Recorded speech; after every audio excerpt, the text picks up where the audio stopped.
Pop quiz. Which of our favorite apps has been downloaded over 3.5 billion with a B times and has over 150 million Americans using it every single day? It's TikTok, friends. We're going to talk about TikTok in 2023. I'm going to share some stats. Yes, I'm going to talk about that mess of a congressional hearing. And I want to give you a few tips and tricks for how you can use TikTok for your business. Let's dive in.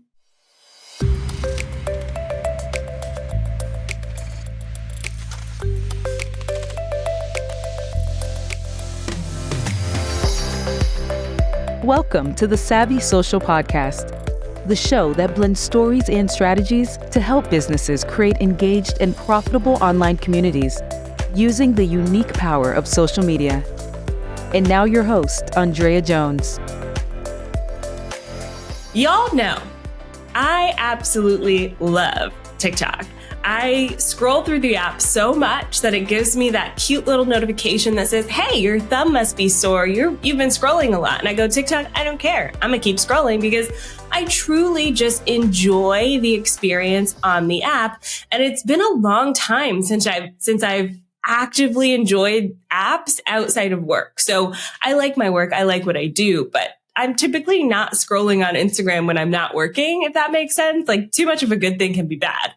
But with TikTok, and I've said this before on the podcast, but with TikTok, I feel like I am discovering new content in a way that I haven't discovered content in a long, long time.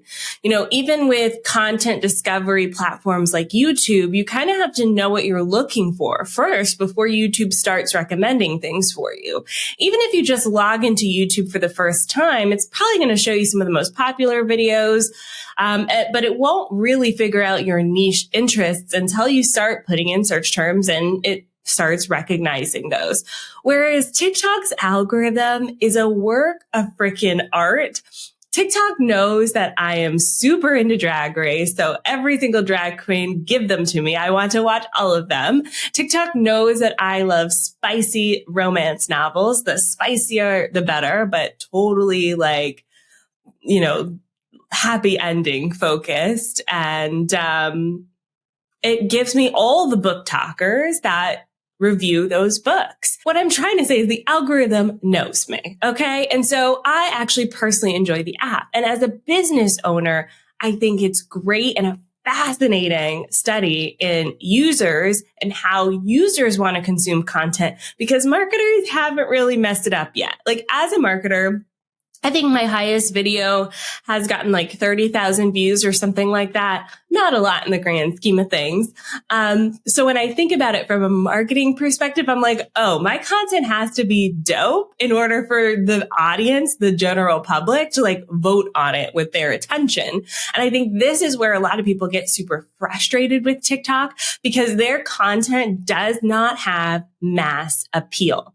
Meaning your content is super niche and your audience is niche as well. And they will absolutely start to understand that. And TikTok will deliver your content to them. But if TikTok delivers your content to that niche audience and they don't like it, the public has spoken. And so this is what I love about TikTok. It's everyone's on even footing. You can have 0 followers, start posting today and get views on your videos. However, as a marketer, I want to spend the rest of this episode talking about it in the perspective of business owners and what this means for you as a business owner. Now, I cannot dive into TikTok without talking about the congressional hearing that just happened. I'm pulling up my notes on this. So if y'all hear me clicking, I don't want to get any of these facts wrong. On March 23rd, the TikTok CEO, Shou Chew, went to U.S. Congress to defend TikTok. And U.S. lawmakers really berated him and asked him a ton of questions about TikTok and how damaging it is and how it's spying on us. I highly recommend you all look up clips of this hearing because it is wild, the questions that they asked. Like, one of the congressmen asked if TikTok is tracking how our peoples are dilating and reacting to videos and sending that information to the Chinese government. They were asking if they connect their phone to Wi-Fi, can TikTok then take over their Wi-Fi. They were asking lots of questions about children's usage of the app and how TikTok prevents that. And spoiler alert, TikTok does what every website and app does in 2023, which is have gated content, meaning you have to enter your birth date so that they can see if you're an adult or not. That's pretty much how we all use the internet. It's up to you as a parent, I think, to watch your children's use, and TikTok is doing their part. We all got to do our part. Anyways, watch over the notes from that hearing. But the most interesting thing about this is the positive kickback from this congressional hearing. Now, this is not the first time a social media app has had to present in this way. Y'all remember Facebook did this, and the backlash when Mark Zuckerberg had to defend Facebook was wild. At the time, people were making fun of how he speaks. People were saying he is an alien, and some of the ways that he responded were quite odd, in my opinion, but very similar to this one. The difference is that TikTok, people like Meta, aka Facebook, there's quite a love-hate relationship there. And so when we think about the end user, our target clients, our customers, the people who we want to buy our products and services, they thoroughly enjoy TikTok and they like using the app. I think this is important information as a business owner, because sometimes we want to be active on apps that we personally like. And y'all know I'm like, if you like the app, then you will definitely spend more time there. But there is a part of this where we have to consider the end user as well. Where do they like spending their time, and what types of content do they like consuming? How can we marry those two ideas? And so when this large number of people publicly support the app that they enjoy using, I think as business owners, we need to turn on our ears and listen up a little bit to the people who we want to serve, right? So I love the positive response from this. If you want to see more examples of this, I'm going to put a link to shows Instagram or TikTok. I almost said Instagram, y'all. I want to put a link to shows I almost did it again. I want to put a link to shows TikTok because everyone is leaving lots of positive comments on his work, which is like his posts, which I think is just great. Like when Adam Mosseri gives an update, he does not get this positive reaction. Okay. When Elon Musk updates the app, not a positive reaction. Showtime is his, TikTok handle, which also cute. But a lot of people are loving him. And so for a CEO of a company to have this positive of reaction, pay attention. All right. In the past year, TikTok has made quite a number of updates to the app. And in my opinion, a lot of these updates are very pertinent to business owners.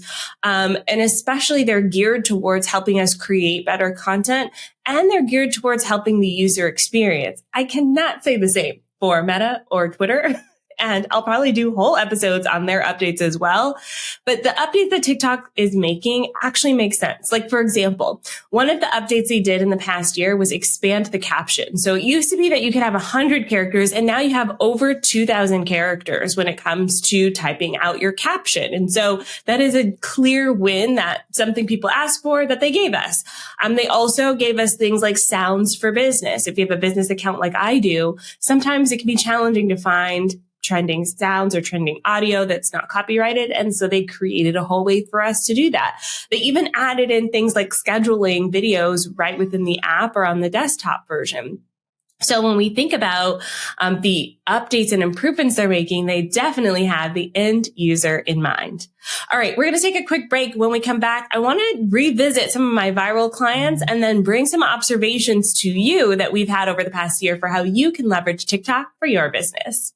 Social media is constantly changing. I know that, you know that, but not all of these changes are pertinent to your business. That's why I created The Feed. The Feed is a private audio experience of curated social media news and updates that relate to your business. So ditch the overwhelm and download The Feed today. And no, this isn't a subscription service. Pay one fee and get access to our entire back catalog, along with every single episode we release in the future. Head on over to OnlineDrea.com/feed to start feeling like a social media expert today.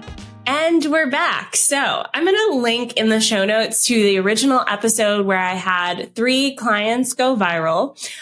Since that episode, I have had one other client go viral that I'll talk about in this episode. But honestly, we don't manage their TikTok, so I just want to be clear about that. All right. So my client, Graham Weaver, was the first client to go viral on TikTok after we started managing TikTok for our clients last year.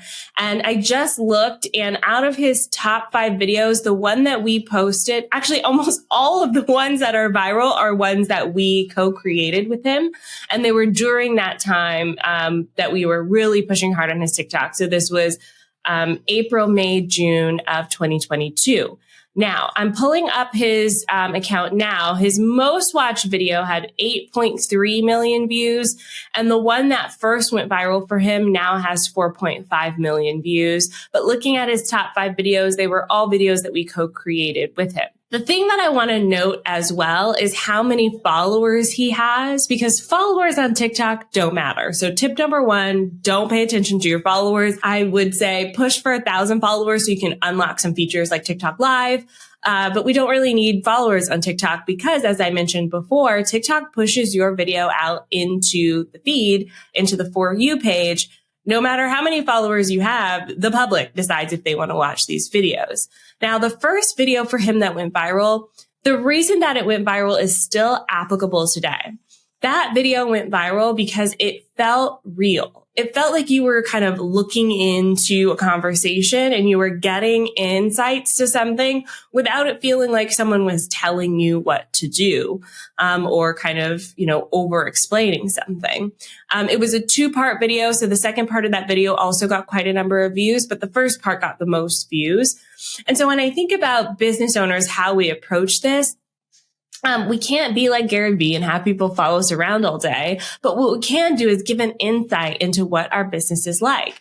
Think of TikTok or social media as a mirror. We want to have reflected on social media what it's like to work with us. So for example, a couple episodes ago, I mentioned that I bought all this fancy camera equipment from my office. I spent hours trying to put it together.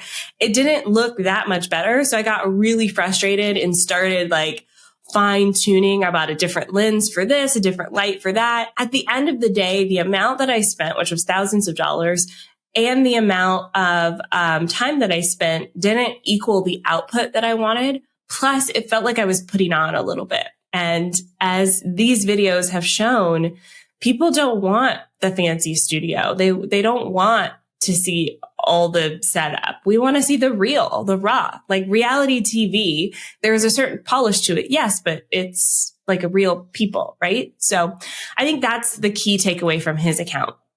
Okay. Second client, Dr. Karen, she went viral in September of 2022, and her viral video is still her most watched video, but she's had a few that have gotten some views since then. So her most viral video was 6 seconds long, 2.6 million views now, and it was using a trending sound. So I do think trending sounds have mass appeal. So second tip for today is finding an angle with your content that does have mass appeal. And I will tell you, this is something that I struggle with a lot. The content that I produce, what I talk about is so niche. Business owners who need marketing support, like that is such a small group of people in the grand scheme of things. Out of the 3 billion people, I think 3.5 billion people that have downloaded the app, I think I'm talking to less than 1 million. Right? So when I think about that, in the context of what I'm working on, if I were to create something that, I wanted to reverse engineer to go viral, it'd probably be something about being like a working mom or organizing my day or something like that, right? Something that has a little bit of mass appeal. So when you think about your goal on the app, if your goal is to convert people, going viral is not necessarily going to do that. But if you have client content that's specific to the people that you're talking to, you have a higher chance of actually converting them. So the mass appeal is great. It can work for you, but it doesn't necessarily lead to conversions. So that brings me to my third client who went viral, Date Brazen. She went viral in June or May of 2022. 1.7 million views was her highest video. It's still her highest video today. And she's a great example of conversion focused content. So as soon as she went viral, her podcast topped the charts. She started producing these live events that keep selling out. And she's been talking a lot about how dating is an act of self-care. And this is a topic that does have mass appeal. It's a topic that a lot of people can relate to if you're struggling with dating. And so her content actually works really well here. But the key here is that Lily is using content and a strategy that is focused on conversions. So for her, millions and millions of views mean nothing if they actually convert, right? I mean, I shouldn't say nothing because millions and millions of views do mean something. But then to follow that up, she has this conversion focused content that talks about her podcast, that talks about her lead magnets, that talks about her offers. And she does it in such an elegant way. So for example, instead of saying, come to my live event, she takes clips from past live events, stitches them together, and then talks about the value of that live experience. And that is key when it comes to creating content for TikTok. Anything that feels like you're selling something, people's radars go off and they keep scrolling. I mean, think about how you interact with ads. Do you ever stop on an ad and go, oh, look, it says ad. Let me watch the whole thing. No, as soon as you sniff out that it's an ad, you keep scrolling. Right? And so your audience is doing the same thing. As soon as they feel like, oh, she's about to sell something, they keep scrolling, especially people who do not know you. And remember, TikTok videos go out mostly to people who do not know you. So with that in mind, I want you to think about before someone enters your world, before someone hires you, before someone pays you, what questions are they asking themselves? What are they thinking about? What are they feeling? What are their hopes and dreams? What are their fears? How are they failing? How are they succeeding right now? If you can answer some of those questions, then you can start to create content to where they are now instead of creating content for where they are, where they should be when they're ready to buy from you, because sometimes those aren't the same thing. So I'll use Lily as an example. She talks a lot about dating as an act of self-care. However, one of her most popular videos talks about Tinder and dating apps. Because to get to the point of dating as a self-care thing, you may want to start with, oh my gosh, I signed up for Tinder and it was a hot mess express, right? And so her audience goes, oh, I know Tinder. I know that feeling of Tinder. Now she can go, if you feel like this, then we can talk about dating as an act of self-care. If you just start off with dating as an act of self-care, people go, I feel like she's trying to tell me I'm doing something wrong. I already feel bad. Let's keep scrolling. Okay. So if you are personality-backed brand and you found this episode helpful, tag me on Instagram. I want to hear your thoughts. Let's continue the conversation. And if you're on TikTok, send me your links. I would love to check out your TikToks. And I'm at TikTok at OnlineDrea. Thank you so much for tuning in to another episode of the Savvy Social Podcast. I'll see you back here very soon. Bye for now.